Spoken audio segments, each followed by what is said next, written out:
trying to completely ignore the mid and top side pressure. Take the Aatrox away and you won't have Team demolishing top lane. And take the Akali away and you won't be able to see it in Akali's hand. This is surprising as we are in match point and we have Peanut coming in for score. Yeah, score. Stepping out. The most dominant jungler of the entire tournament, and Peanut stepping in. Someone who's played a bit more loose, a little bit more reckless with the roster. He almost seems to run counter to the style that Team Korea likes to. That control, that patience. But Peanut could be exactly what they need to match NLXG and actually bring the game back to China. Funny enough, last game when I saw Score pick up the Olaf and was getting the lead and team was playing around him, I thought, what would happen if you put Peanut in the same situation? Someone who wants to get that lead and then barrel it on forward. That answers it. They want Peanut to come in and now try and clash head with Team China in these team fights. That mid-jungle is something we've been talking about for the entire series, but in Game 3, it's by completely abandoning the mid lane and leaving Xie on that Caston that China are able to take an advantage and instead focusing on that bottom lane. But if they try to make that investment once again against a player like Peanut, then that could be a much riskier gambit because Peanut will not hesitate to dive. But we've gotten into picks and bans. It's match point between Team China and Team Korea. I want to see what we do with Peanut here. Leave the Olaf open, get himself the pick. They are on red side this time round. First time we get to see Korea now go for this flexing pick. So we get to see Peanut get his priority matchup. And from the blue side, Team China, again, with the double Aatrox Akali ban. They did the same thing with the blue side Aatrox previously, but again, the Camille taken away from NLXG. It's such a strong enabler. Now, last time, it was the Ryze ban, and a Varus in the match before that. What did Team China try to take away here? Usually, this just points out what they're trying to prioritize. And that's going to be the mid lane, it's not going to be the top lane. They could go Ryze for the mid lane, but I think the Varus is something that Korea has to ban out. Varus is going to be the go-to that Uzi picks himself up. And there's that Vel'Koz ban as the youngest esports fan ever in the arena. Surely cheering on their home region, but this is leaving up the Alistar, this is leaving up the Galio, this is leaving up the Varus. There are so many strong picks, and China can only take one here. Even the Ryze is still open. And the Galio, first pick, blue side from Team China. We've been seeing it get banned out throughout the series, and it's going to be China. Xie now on the pick. It's going to be fun to see what he can do with it. But now begs the question. You were talking about Alistar. I don't think it comes back into this. They want to see the specific matchup between Ali and the Rakan. Now that's gone. Varus now picked up by Korea. I want to see if China now goes towards lower range AD carries. The Kai'Sa comes to mind, and try to just dive into the back line and just enable the matchup bot lane. And now we've got the Varus first pick for Ruler once again with 10 seconds on the clock. They might try to prioritize that bottom lane with that support, the Olaf that you mentioned. But it's a Tahm Kench. It's a safe and defensive bottom lane. And it seems like we've had a complete reversal throughout this draft phase. Team Korea prioritizing their bottom lane, Team China prioritizing their mid lane. Just wants the safety. Ordinarily, you'd get the AD carry, but wouldn't go for the support because you can go either towards the Braum or the Tahm Kench. But you can see the mentality of Ruler and Core JJ consistently getting dived bot lane. They don't want that to happen any longer, and Tahm Kench would make it a little bit easier for them. So we see the Xayah picked up by Uzi getting MVP in that Game 3 victory for Team China. Will he have a similar performance going into this Game 4, into this match point? As Gragas is now the pickup once again for NLXG. They're showing a similar strategy, but this time it's without the scaling assurance of a Kassadin in the mid lane. It's with the support of Xie, so they might even be doubling down on it. Yeah, I think the Olaf just comes out right now. You get to a point, oh, doesn't? I think you should ban it now. One of the greatest strengths of Olaf against this composition is, you know, the Xayah has the CC that she can constantly throw out with her feathers. Gragas himself as well. The taunt from Galio, all ignored based off the ulti that the jungle pick would have for Peanut. Now we have another Ornn ban away from Team China. That has been a huge enabler in these fights, setting up with the long-range call of the Forge God for Team China. Taking that away is a huge step forward for Team Korea. Now we've got to look to see if that Alistar goes through. There's the Trundle that you just mentioned, but Olaf is still an option for Peanut if he wants to try to go aggressive against NLXG. But let's see what Korea try to ban away. They know what their mid lane matchup is going to be, that Orianna versus Galio. And there's the Alistar. There we go. I mean, they just don't want to see that extra layer of engage there. But now the real question for China, do they ban the Kindred or do they ban the Olaf? Two reasonable picks here. Kindred. Okay, Kindred, yeah, banned away now from Team Korea. So let's see if we get that Olaf right here. Saving that counter pick for Keen in the top lane once again. As the gangplank is still open, though, we might have a chance to see China let me take it himself. Just know that the jungle matchup is already known. Peanut knows he's going up against the Gragas. It's a possibility that Let Me picks it up himself, just throwing it out there. But regardless of that, Olaf comes in through. Peanut is confident with this one. As you said, how different would the game be if you were willing to dive with that Olaf instead of just pressure the lanes themselves? But even that dive is going to be risky against a Xayah, against a Galio, and now Let Me gets the chance to pick himself something safe up top if he wants to try to match this. Is he going to look for more engage for Team China? Oh! As NLXG, it's actually going to be Gragas to Ming in the bottom lane, and NLXG going mano-a-mano versus Peanut. We'll have to see where the Gragas goes, but the Lee Sin is monumental. That NLXG just goes back onto the pick. That's really what he's made his name off domestically. So he knows that he has the backing of the Galio pick. Gnar is the go-to. I know that when Let Me is pushed, shoved into a corner, he goes towards something a little bit more facilitating. Technically, Gnar can do both, team fight and split push, but it's a blind pick Gnar. So you know that Keen put in the situation. Try and match it. Here we go. And with that final gangplank lock-in, we have what could be our final team comps for the 2018 Asian Games Esports Demonstration event. It is match point, and China are in the lead. And with NLXG taking the confidence pick in Lee Sin, a surprise flex sending Gragas down bottom. Peanut stepping up to try and match that aggression, but suddenly finds himself in what could be a difficult matchup. Team Korea backs against the wall. Can they fight their way out of this one? They were undefeated in group stage, and now they found their first 2 losses to Team China. This is insane. Usually when you're put into a corner like this, mentality is key, and keeping score on the lineup would be the go-to, but Peanut fresh mind, hasn't played throughout the series. Maybe he has something in mind. The coaches will shake hands. This could be the last time of the entire series as they make their way backstage and we prepare to load onto the Rift. The People's Republic of China taking some unexpected victories over Team Korea. They just need one more to close out the series, whereas the Team Korea fans, the Republic of Korea, sending the best of the best to the stage and finding themselves worthy opponents in Team China. But with all of that out of the way, all of the preamble gone, it's time to get into this. 10 players will load onto the Rift and only 5 will leave as it's Team China taking on Team Korea. Alright, fans have gone through it. I just want to see the Lee Sin pick fly. Come on, MLXG, show me what you've got. What's it going to be? That carry MLXG performance? Or are we going to see something else as we load onto the Rift for the deciding match of this best of 5? And you can hear the fans already chanting on for their teams. Team China versus Team Korea.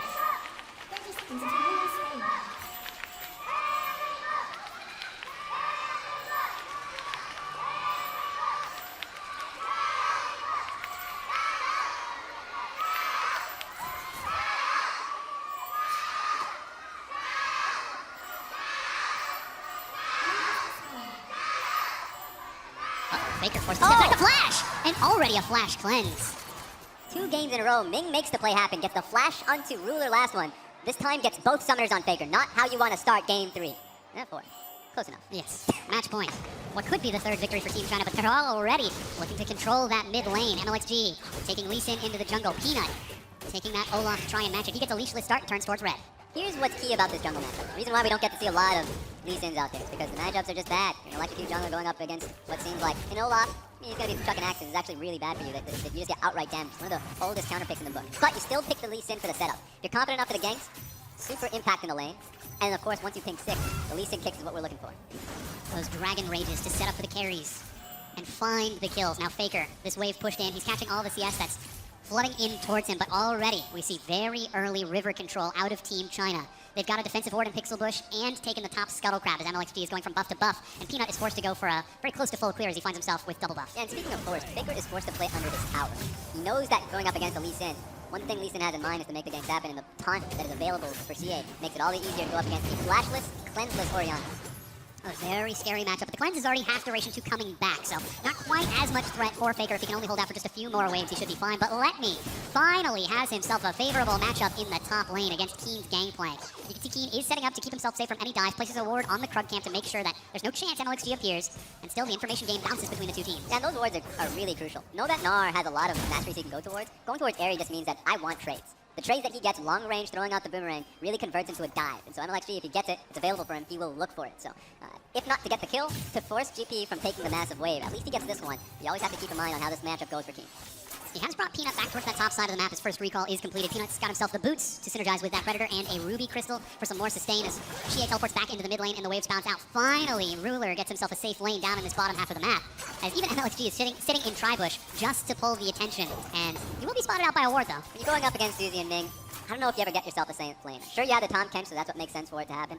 The Exhaust to follow, too. Remember, that's Exhaust versus Ignite from both supports. So you can already tell the mentality behind both these matchups. But for JJ and Ruler still have to be aware, get the wards down, so MLXG cannot impact it.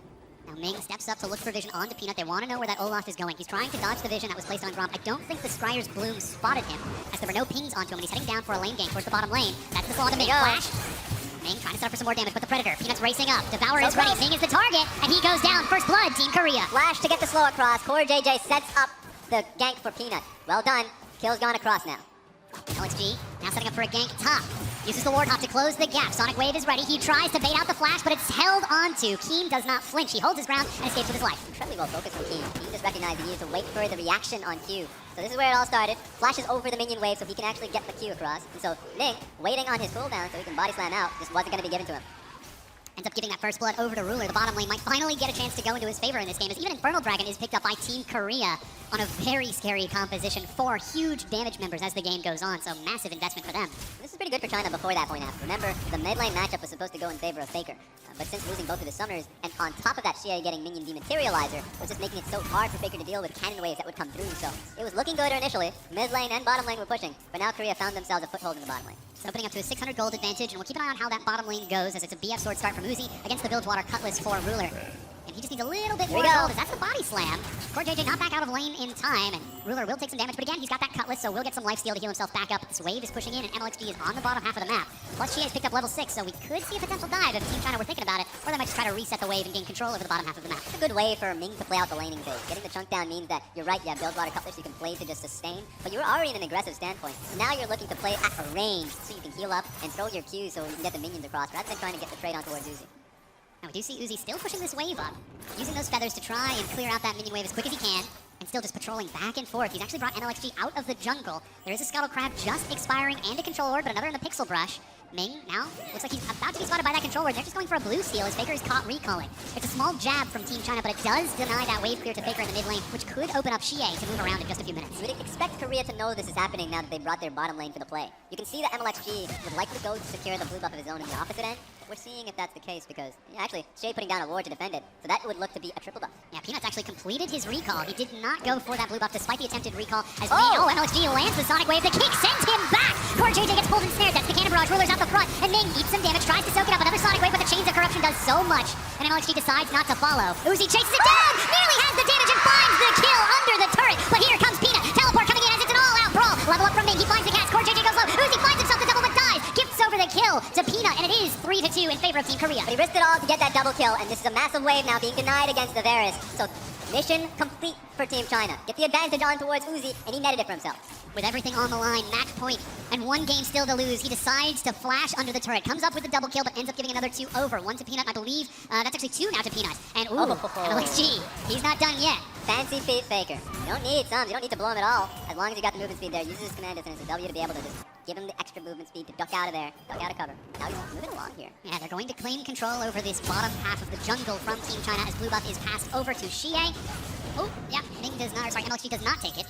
And sending Xie back towards this mid lane. But now as we get towards this 10-minute mark, we're seeing Peanut start to step up. And you said 2 kills on Score versus 2 kills on Peanut. What would you rather see as we get to see this play again? There we have it. 2-for-1 special, kicks him into the back line. But this is the value you have at a Tom Kench. You try and focus him down. Not only did he get the shield here, but it actually came back off cooldown to try to get him again. But you're right, 2-for-1 special. They just go for the kill. So Uzi commits, has the tower aggro, tries to go for the Tom Kench as well. So there we have it. We didn't get to see the full play because it was a very long one. It was. But Peanut has 2 kills now, and that's the primary strength Korea now has. Now we see a Rift Herald attempting to be taken by MLXG as she follows him deep in the jungle. You ain't going nowhere. Gives him a pat on the back as he makes his way out, but Peanut, like we said, this is the difference between the two. It was 2 kills on Score in Game 3, and he wasn't able to affect his lanes. Now, Peanut has the 2 kills on the same champion. Can he do what Score could not? Well, first time around, you actually saw the answer to that, which was when he just had a lane dive directly towards Ming. Now he's going to do it again. I mean, the pressure's already there. Why not have a second shot at it? They've already set up the control ward, though there is a defensive ward on Tribush that might spot Peanut if he steps too close to the lane. He's looking for mid, but Xie is playing so close. Good shockwave, catches him in midair. That's the Ragnarok. Xie goes low. Peanut decides not to go into the turret as MLXG follows it up. The Chilling Smite, but that Cannon Barrage, Abyssal Voyage, gets CoreJJ back in. He was threatening for the Warthog kick, so you had to flash off with your Faker. You can see it in his eyes. Didn't happen. But you can see it. That's the difference between Score and Peanut. He was looking for these plays, and he's relentless. Get away from that wave, buddy. Xie still flirting with danger. That Sonic Wave misses. Peanut's not very tanky, but they're trying to deny Faker these minions while Peanut is trying to hold them. The wave pushes back in, and Peanut does pull it to the side to buy a little bit of time, so Faker won't miss too much, but this is a recall opportunity for Xie. And still, we're seeing a CS advantage for Let Me up top as he's pushing constantly into Keen to should equalize with his wave, and bottom lane is still in favor of Uzi with that kill advantage. There we have it. Now Peanut, of course, the base coming down, really looking to try and defend this Infernal Dragon team taken. Flash Smite is ready for Peanut. He's got no Ragnarok. CoreJJ sees this. Smite secure. Team China are forced to back out. Ming's over the wall. Warthog gets into safety. Peanut decides not to follow up. With Korea pressing forward, they're pressing forward in multiple directions. Xie has found Faker once again under the turret. They're fighting over the Raptor camp now. Uzi trying to clear it out, but Peanut will get the secure with a Smite and that Ragnarok. I think the benefit of that is that they deny Korea from having double Infernal. But look at the situation they're currently in. Galio probably needs a base for himself, but he's getting constantly pressured under tower. This is the Faker special. Push him in and let it rip on the tower. Tower's getting chipped down a little bit constantly just based off the matchup alone. You can't keep Faker here unscathed. You have to do something. If he's allowed to keep pressing, eventually that turret will fall, and we know what this Orianna can do. He's being passed over this blue buff now as it respawns, finally able to get the buff for himself as Xie heads back into the mid lane. MLXG is on the prowl. He steps up the shockwave, pulls it in! That's a bait, but there goes Xie. He's forced to back out of this. The Predator, the slow, but Ragnarok means Peanut's able to soak some of this. It falls off just in time for Ming's cast as Xie heads back to his turret. Layered on top of Orianna's damage, Peanut just destroys him. That was such a good follow-up.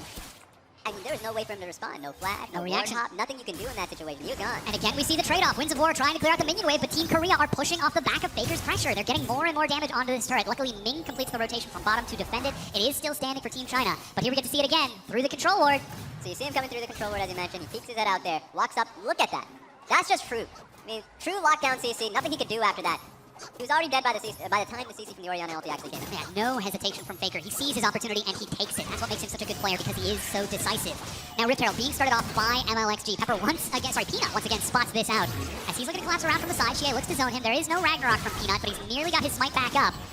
Doesn't have much mana to him, so I wouldn't really look for a longer engage from Peanut. Team Korea actually collapse on the pit. They bring Core JJ and Ruler, even getting a teleport out from Keen. As Bunny close to Mega, not sure if he wants this fight. Keen completes it, Shockwave pulls MLXG and he's dead again to Faker. 5-2 for Team Korea, and they take the Rift Herald. Ming and Uzi were stuck at pace. They were coming, they were going to be there in about 30 seconds, but they didn't have 30 seconds. The flame happens. MLXG tries to go for a steal, but of course he's going to get picked out by the Shockwave. And no hesitation from Korea. They drop Rift Herald in the mid lane. This charge should be enough to break it down. Mid-tier 1 falls.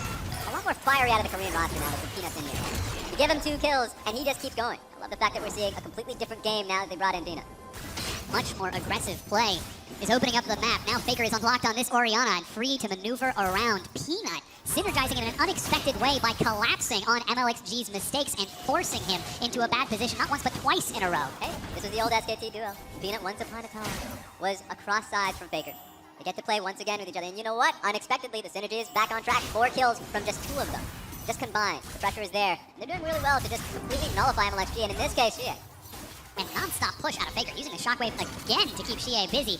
Uzi, meanwhile, he's finished off his Stormrazor, but he's a far cry away from the kills that he had in Game 3. Same champion, but completely different tale at 2-1-0, as Ruler is actually 22 CS ahead. Despite being down in a kill, he's finished off Blade of the Ruined King, and he's got push pressure onto the bottom tier 1 with Peanut on this half of the map. So it's in fact Peanut's aggression that's starting to open things up for Team Korea. This threat will be held though. Luckily that Xayah has got plenty of wave clear, but Triforce finished off for Keen, Luden's Echo finished off for Faker, Blade of the Ruined King for Ruler, and Peanut's picking up his own tank items. Things are looking pretty good for Team Korea. Yeah, and they were setting for themselves up a pretty reasonable dive down bot lane, knowing that Lee Sin was top side too. Uzi and Ming just kind of respected the pressure and took Krugs.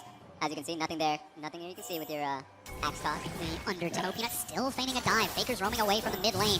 Ruler steps up, but Ming doesn't take the bait. Uzi does, though. That's the cast again. Pulling Core JJ to the side. A flash gets Ruler out of there. The target's Core JJ. Chains of Corruption has found Ming. He's slowed. That's the hero's entrance, but he's already dead. Ragnarok and Shea into the fight, but already his support is out. It's a kill advantage for Korea, and Team China are forced to pull back.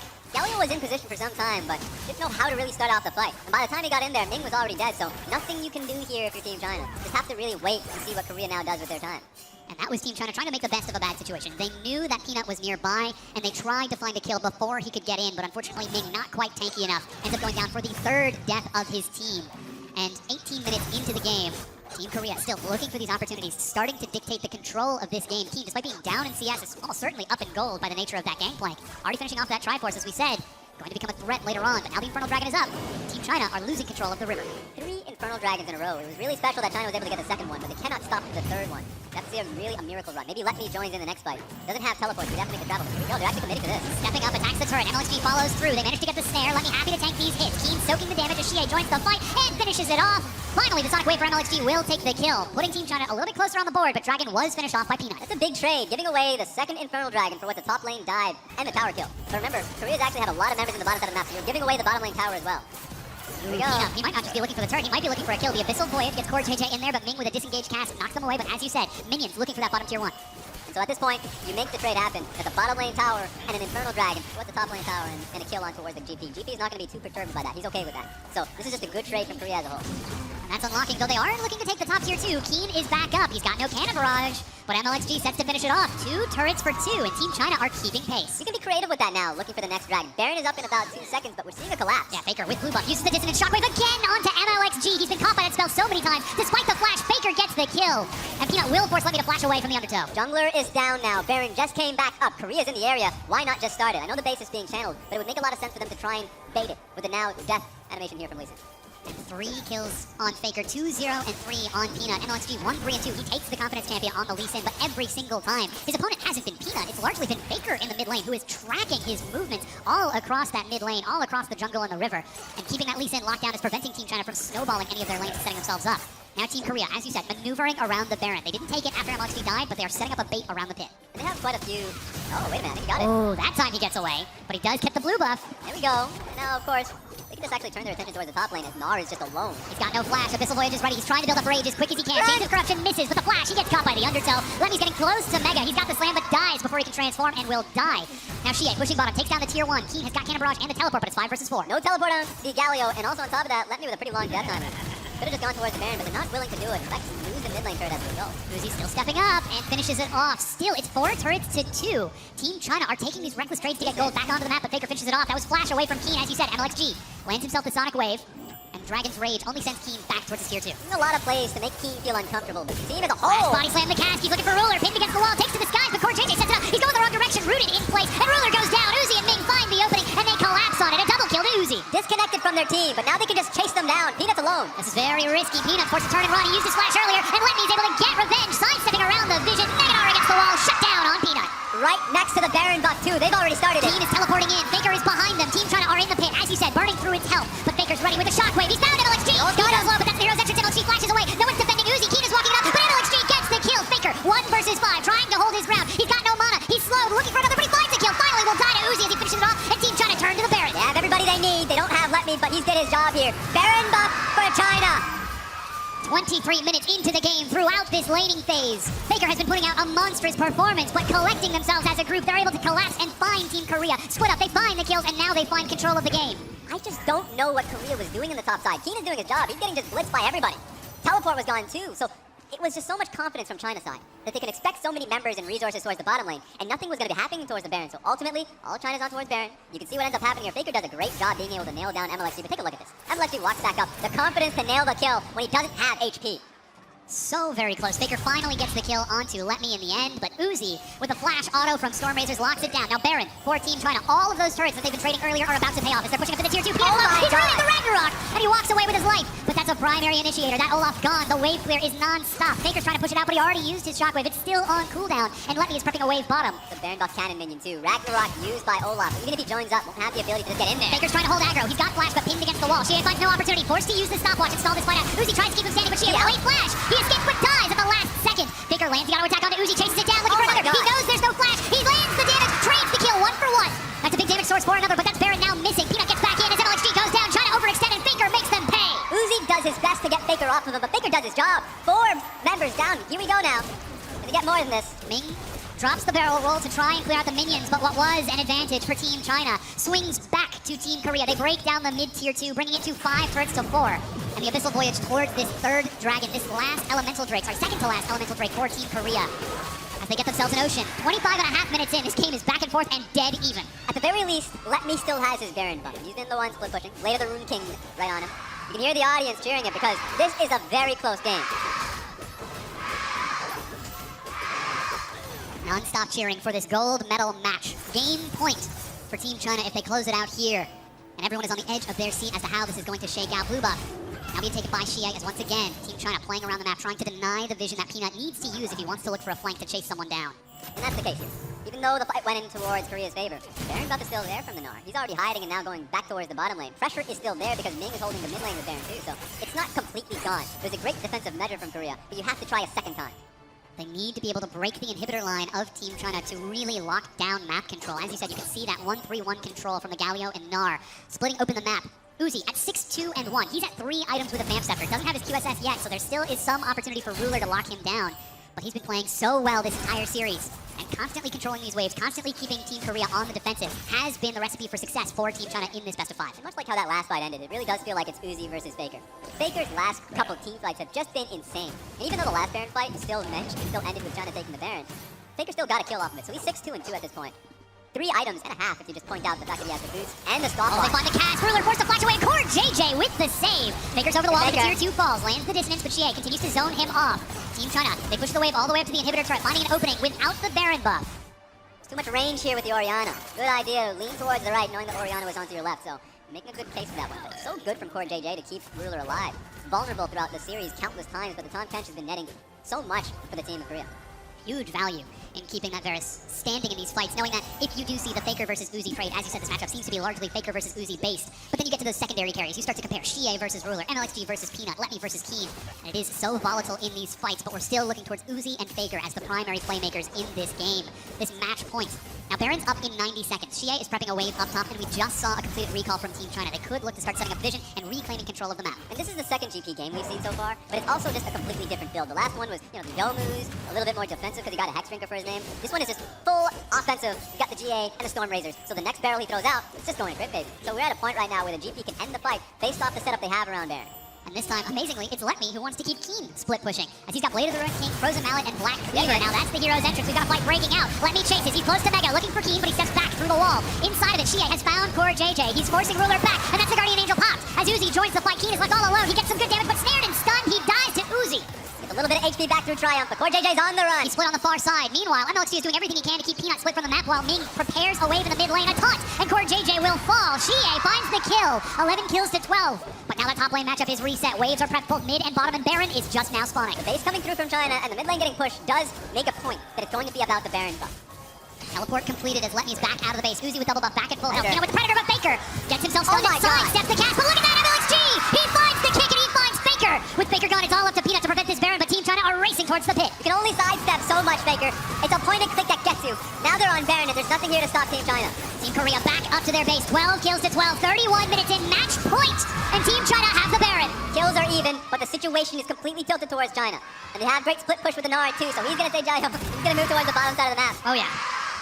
And listen to the energy in this arena. It is electric as Team China are looking to close this game out. Dragon's up in 30 seconds. You can see they're making their way over to the pit to deny Team Korea from getting that fourth elemental dragon, or perhaps even just setting up their side waves to try and look for a 1-3-1, because now Team Korea are forced to be defensive. Now they're the team that are forced to sit on the high ground and absorb Team China's pressure. And this is when you start taking stock of timers.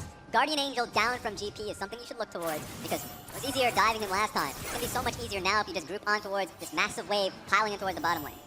Uzi brings the wave forward. MLXG zoning off, trying to keep this ward vision denied. Abyssal Voyage as Faker is forced to back away. Xie and Let Me pushing this wave in with everything they've got, but that leaves bottom undefended. Yeah, 3 members top lane, and Galio could easily help out there. Here we go, that's an inhibitor down for free. And they're still continuing to push. MLXG clears out a wave alongside Let Me to prep it forward. Ming is defending Uzi as he brings him towards the middle inhibitor turret, but Team Korea, they're trying to set up top. Ming steps up, still holding on to the cask. Where they have to draw the line. The Baron up, bottom lane.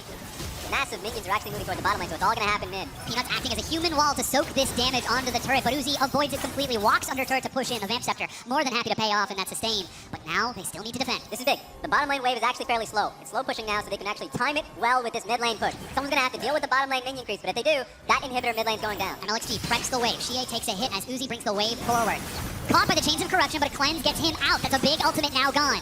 Uzi still looking for some hits, but no chase from Team Korea. Uzi, he has no flash, he has no heal. That's the Predator. They're racing towards the top lane as Let Me is running for his life, but instead Peanut just walks up to clear the wave. That's 2 big cooldowns now missing. Korea so far is doing a good enough job holding the game firm, but it's always just that one play that you have to watch out for. Slowly but surely, the mid-tier 1 is falling. Xie preps the wave. He gets good damage onto Faker, but with Baron buff on the super minions, MLXG bringing wave after wave. They're able to chunk it down, hit after hit. Uzi's at very low health right now, needs to heal up off of this wave if they want to continue to siege, because the Baron buff is going to fade off within the next 30 seconds. Yeah, he has the life steal, he should be fine. My worry is towards Peanut to actually have to go back to base. He found a good window now, but he's back on the map. Next wave's about to pile in. This could be Uzi kills Faker in the mid lane, they dive! And Team China are trying to end the series right here! That's a massive damage source missing, the inhibitor goes down. Baron is about to wear off, but they've still got super minions, 5 versus 4. Can Korea hold their ground? This ain't gonna cut it. That was a massive pick off towards Faker. This game's gonna end here. Uzi still stepping up onto the Nexus turrets. The first one falls as the minion wave is cleared. He's not backing down, he wants the golden year as he's trying to step up to this final Nexus turret. The Baron wears off and they have to back away. This series is not over yet. Surprising. Xie took a lot of damage on that run, so even though Uzi could have waited for the next wave, healed up, would have went for the decisive blow, they called it too risky. Too much poke coming through from the GP. And you can just hear the sigh of relief from the audience. This game is so close to being over, but it's not done just yet. I am super thankful the game didn't end there. I just wanted to see the replay of how that decisive pick was made. Well, now you get your wish res. As in the top side, Follow Faker's Faker. at half health. Ming over the wall. Real. Ming getting the crucial pick with that cast toss. And with Faker's wave clear gone, it's down to a single inhibitor turret and a single Nexus turret already chunked to below half health. 35 minutes into the game. Team China 6,000 gold ahead, but Team Korea more than capable of taking a team fight if they're able to find the right opportunity. Get into Gangplank territory, by the way, the moment it gets to 35 to 40 minutes into the game. You have to really check how much damage he does. I don't think Uzi knows how much damage. You haven't really found it. He's been hitting minions for a while. The next time he hits you is when you really realize that probably just gonna be 1 barrel and an auto attack that gets you. Faker's trying to play around vision here, gets himself a nice safe ward over the wall, but Uzi steps up to clear this wave out as they're pushing onto the final inhibitor turret. No respite to Team Korea as China pushes in. Gotta queue on towards the Olaf. You have the ability to ward hop towards Faker. Faker has to watch out. You saw it the last play. Super minions are pushing in bottom. Let Me and MLXG bringing the wave forward. Peanuts on the side. That's the Predator. Uzi steps up but dodges the undertow. Dodges the command attack, and MLXG Faker. He's still alive, but the inhibitor turret goes down. Super minions mid, super minions bottom. It's gonna be a 5 versus 5 stand at the Nexus. One structure left, and it's down. Nexus is bare open. MLXG once again lands the Sonic Wave. Faker, he's got double summoner spells. MLXG steps up, but no Dragon Rage. Shockwave is able to pull Uzi in. He takes to the skies. That's the Cannon Barrage. Can he get out of this? She is working onto the Nexus. They just need to destroy that building, and they win, but Uzi gets the kill. Onto Peanut. That's the hero's entry. He's not stopping. He wants it. Levy on the side finds entry, and Team Korea cannot find a way back into this. Uzi turns onto the Nexus, and the People's Republic of China take the gold medal win. 3-1 in a decisive fashion around Uzi. Gold medalist now. Such a massive win for the People's Republic of China. You can see the fans jumping up and down at this victory. We could be seeing the beginning of a golden year for China, as they are looking to upset the ecosystem in League of Legends and prove that maybe there's a new top dog in town. This sets you up for more games, man. Back and forth from the qualifiers to the group stage to the grand finals. And it ends unsuspectedly in China's favor. They head over to shake hands with the Korean players in a very intense best of 5. You can hear the chants. Team China fighting, Team China fighting. And with a big smile, Uzi shakes Faker's hand. Long-time opponent, long-time rival. But this could finally be the year that the crownless king gets to put the final jewel in his headpiece, the final crown above them all. Such a great win for the organization, only for the country, for China as a whole. Big hugs all around from Coach Aaron.